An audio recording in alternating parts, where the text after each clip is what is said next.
Today's podcast was made possible by the Office of Marriage, Family, and Respect Life of the Diocese of Arlington, which is funded in part by the Bishop's Lenten Appeal. We thank all who support this critical appeal and the ministries it funds.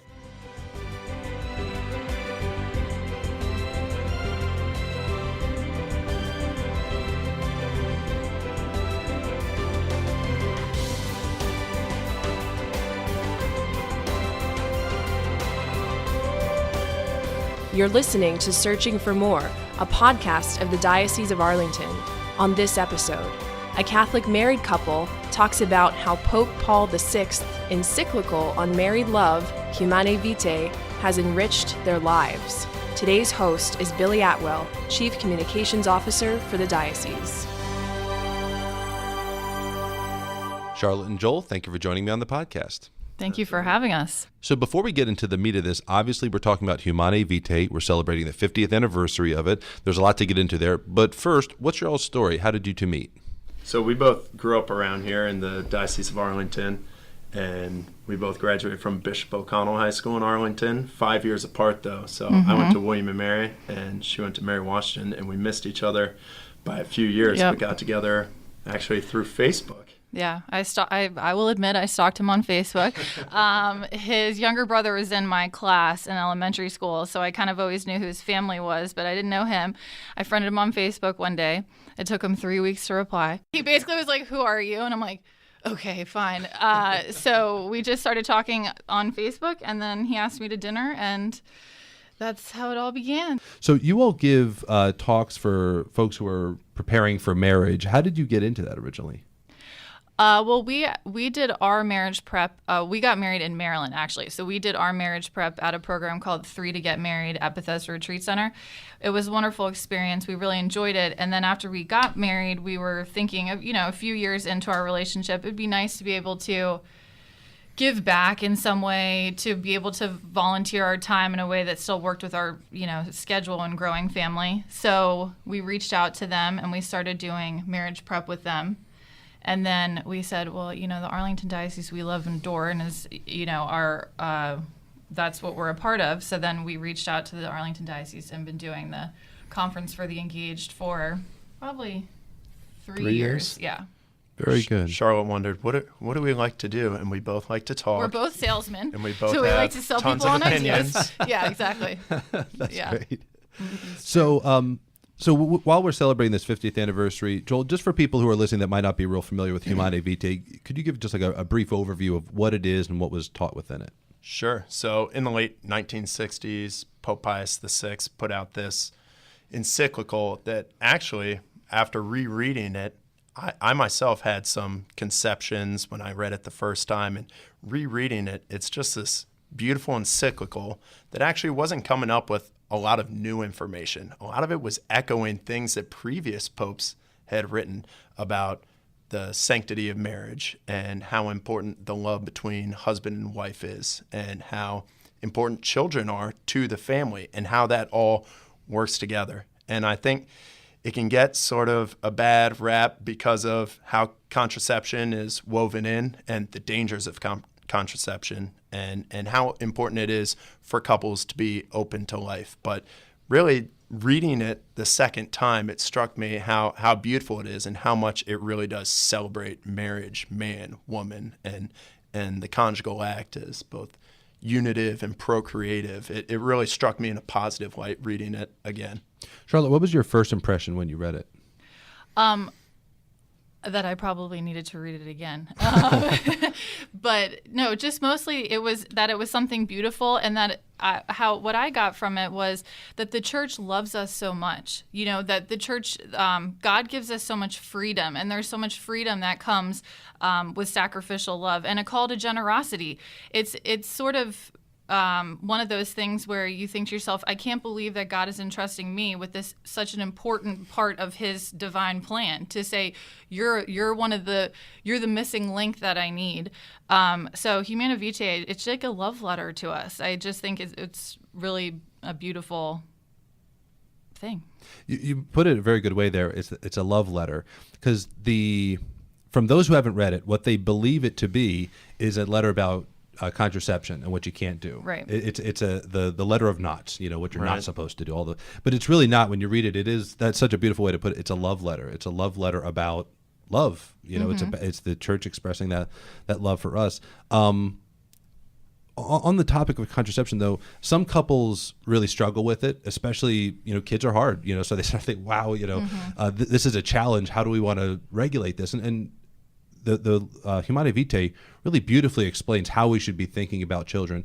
Did you all ever have disagreements about anything that's in there, whether it's about contraception or otherwise, or was that always something you were on the same track with? It's a good question. Not so much disagreements, but I remember having these conversations when we were engaged. What's that going to look like for us? We joke around. I come from a family of 6. She's one of 3. And we joked around that, she was penciled in for 4. We met in the middle. And now we have 4, so I guess the conversation really starts now. But getting married and having these conversations, talking through some of these ideas that seem a little abstract when you're just dating and now engaged, is that you don't necessarily know what that's going to look like in a few months, in a year, 2 years, and kind of fleshing out some of the nuts and bolts. How are we going to handle this? It isn't always as concrete as it is once you get married. Yeah, I joke that, it's hard to be thinking about your future self's generosity, especially before you get married, that I'm going to be so generous. I'm going to have 10 kids and I'm going to be like this amazing human who goes right to heaven. So it felt a little abstract at the time, and certainly for us, that our story is that we knew that we were going to practice natural family planning. We knew that contraception wasn't going to be a part of our marriage. However, did we know that I was going to get pregnant on our honeymoon and have a baby born 9 months and 1 day after we got married? No. So our call to generosity came a little bit quicker than we had anticipated, but of course we wouldn't have it any other way. And we knew what NFP was. I wouldn't say we knew, like I said, all the details. We didn't take the class until the baby came. We were at this class with a bunch of engaged couples, and we're the couple in the back with a 6-month-old on stay in school kids. This is for real, playing for keeps here. Yeah, but it's true. it was good information nonetheless. Yeah. So being in the position of being a teacher of this stuff now. So you talked to, what are some of the concerns a lot of engaged couples have? Because, and actually before that question is, are they having that conversation? The conversation you said you had, I don't know that most are, but I could be wrong. Are they having that conversation? Not everyone does, and you'd be surprised the questions we get. And we really, it's such a personal conversation to have, and we love to have it couple to couple. When couples pull us aside, it's great. We mentor a few couples.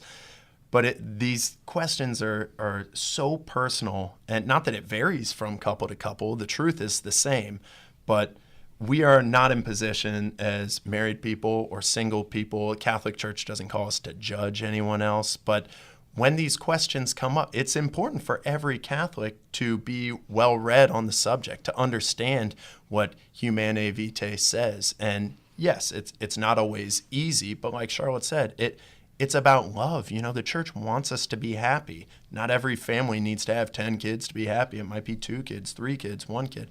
But the church wants you to be happy. Like you said, it's not a church that is always wagging a finger in your face. Mm-hmm. This is for your own good. They want you to live a fulfilled life. And whatever that looks like, be generous with your spouse and your children. What are the big questions that a lot of engaged couples, when you get pulled aside at these seminars, what are some of them are the PG questions? Yeah, some of them are R-rated. The ones that you can tell us for a family-friendly audience. Yeah. I think, how hard is it? And let's say you did just have a kid, and what's it look like during the fertile periods when you're called to abstinence, and how hard is it? And we'd be lying if we said it's always rainbows and sunshine. Right. But we also don't want to talk about how hard. It's not hard all the time. Sometimes it's great. But there are some times where it can be difficult, and you do need to have a conversation. It's been a few years since we had kids, and it's something you want to revisit and talk about and take to your prayer. But I don't know, what other questions would you say? Most of them are R-rated, I have to be honest. But we did just get recently asked, someone said, is it true your love isn't divided the more kids you have? Yeah. Does the more kids you have, do you really think that your love multiplies? And I know Charlotte can speak to that from our marriage. Yeah, I said she was so sweet, came up and said, I've heard your story. You have a few kids, and I just am nervous. I want to have a child, but I'm just afraid of like when I have, if and when I have multiple children, how to sort of keep my love even for each of them. And I'm like, it sounds corny to say, but your heart grows, it expands, like it feels literally each time you have a kid. And I said the fact that you even asked that question shows that you're already thinking on the next level, that's a concern for you, that means it will never happen. That's not going to be a problem for you, because look at how much you love your unborn child already, that you're nervous for them, Another guy came up, asked something crazy, which I will not tell you, but I told him, I said, you get grace from sacrifice. You get graces from the hard stuff. This is in terms of like sacrifice. I know on the grand scale of sacrifice, it's like not, maybe comparatively speaking, isn't that big a deal. But, abstaining when you're married during these fertile times, knowing that, having a child right now is not what's best for your family. I'm like, God sees that grace, and he gives you a little grace token in your relationship for you to be able to handle that. You're not given something that you can't handle. And I think that that's what people feel nervous about. I'm like, trust yourself more.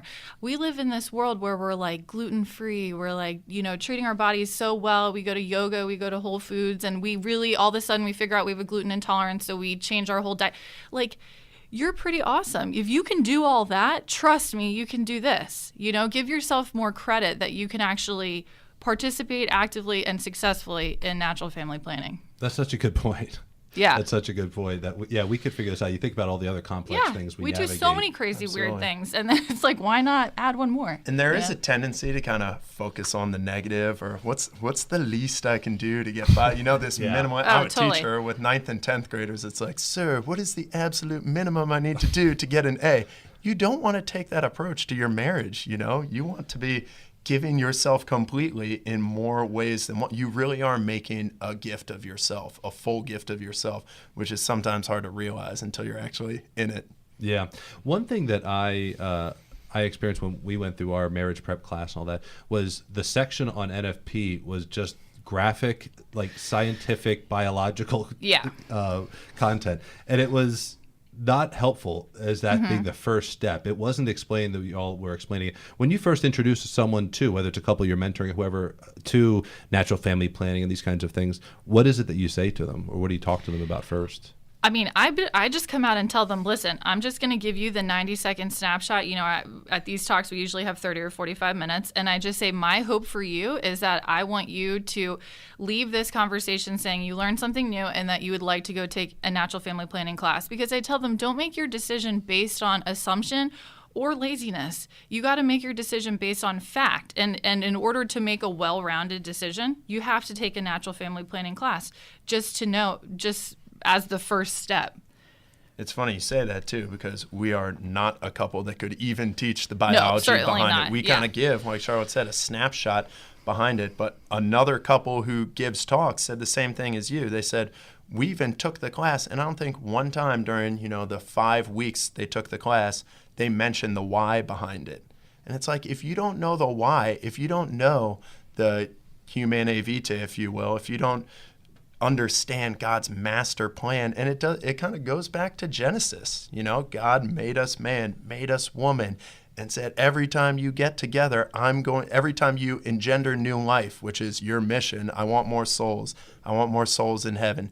Every time you get together in this very important way, I'm going to create a soul in there. And it's like, if you don't think about how awesome that is, how God cared enough to make us part of the plan, it's like, how effective is it compared to, the birth control pill? It's like we're comparing, like they might as well be fantasy football numbers. Like, is this really better than that? Or could I do this? You're looking at it the wrong way. Yeah, it trivializes it. Totally. It just kind of whittles it down to far less than it actually is.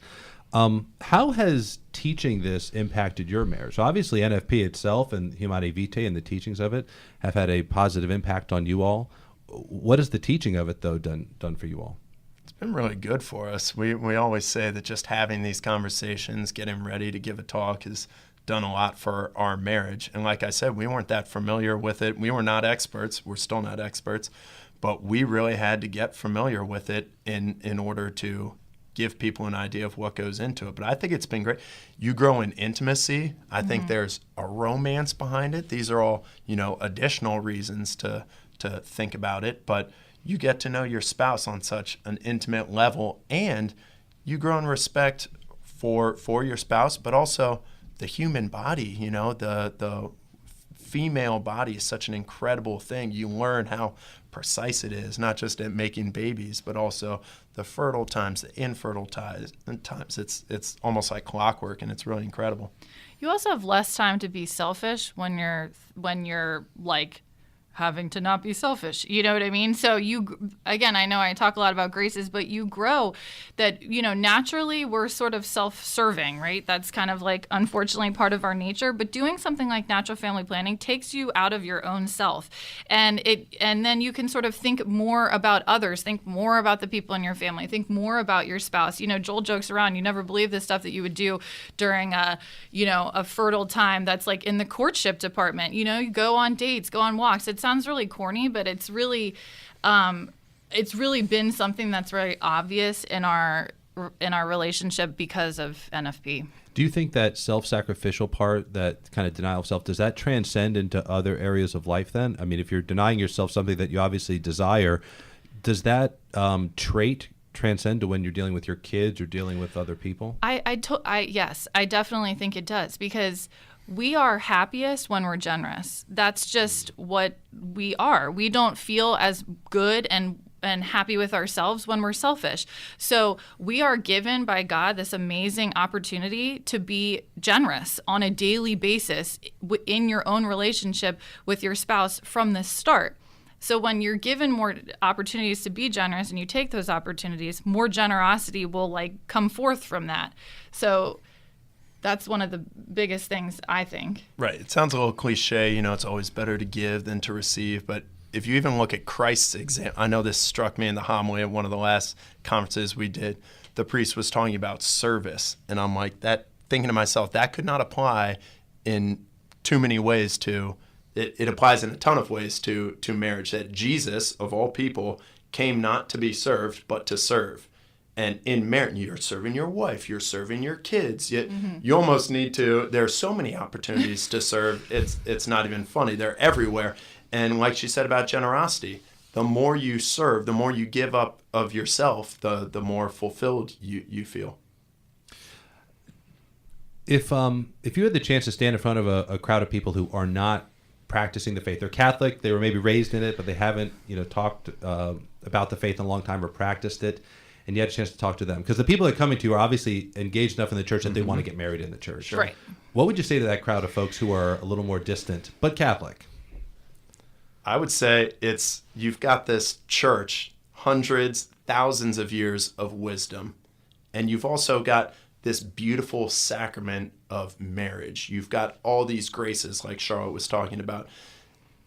Being on that team, it's not just, we've got the truth and no one else can understand the truth, but it's also this source of great pride. You've got these resources, you've got all these great priests, but it's also understanding that, hey, there's this higher calling to marriage. Even if you don't buy into all that and everything we've talked about today, wouldn't it be incredible if that was all true? If husband and wife and creating new life, it's not just romantic, it's a spiritual approach. Even if you don't buy into it, wouldn't that be amazing if that were true? And at least you could hope that is the truth behind it. And also, just as far as the practicality, for us, it's 3 to get married. You, your future spouse, and the Lord. 3 to stay married. You, your spouse, and the Lord. So it's important to know on a daily basis, listen, your marriage does not live and die on the giant moments. It lives and dies, on the little small things you do. And if you don't have God on your side through those small things, then, good luck to you. Because Father Jaffe told a story once when he did the conference with us, where he said, people come to me during their marriage prep and they say, oh, Father, I love her so much. I would die for her. I'd take a bullet for her. He's like, great, but would you put the toilet seat down for her? Would you wake up in the middle of the night and get the baby when they're sick? When your spouse is sick, that's what it is, And so that's why it's so important to have God with you when you're doing those things, because it's the little moments where you think no one even sees what I'm doing right now, but luckily God sees what you're doing right now, and it helps build you in that way. So you all have seen a lot of programs, I'm sure, different ways that dioceses or parishes even carry out marriage prep. So with that experience, what would you say would be the greatest improvement for the church in that formation of engaged couples? What would be your recommendation? I think they do a great job of making it very personal. On the personal level, one weekend we do with couples, it's maybe 5 married couples giving talks, a therapist, a priest or two, and just having it be that relatable that you can go up to you're hearing real testimonies, a couple that might be married 2 years or 5 years or 25 years. It's so personal, and none of this would be worthwhile if we didn't care about the couples. It's a volunteer army. We're up there talking to them because we have their best interests at heart. We're praying for them, and we ask that they pray for us. But it really is incredible how much the couples do care about the people they're talking to. It's not just, we think you should do this, and you'd be making a mistake if you didn't do this. But we found this to be true in our marriage, and we've had these experiences that we're trying to share with them. Yeah, and with both dioceses we've worked with, they do a good job of finding couples who are relatable.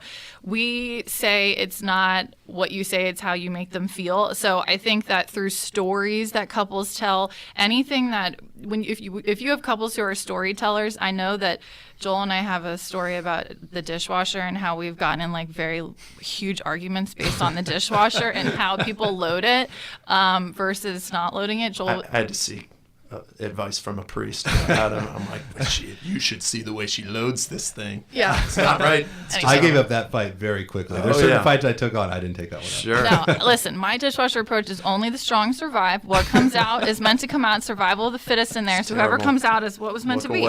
Look away. However, the punchline of that is just that the church has done a good job of seeking out couples who want to share, and I think that that's really important, and storytelling is really important. And the church has so many resources for engaged couples. We tell them the buck does not stop here. It's awesome that you're here. Step one, we love that you're here, but you got to keep it going. Your marriage is a living, breathing organism. You got to water it, pet it, love it, hug it.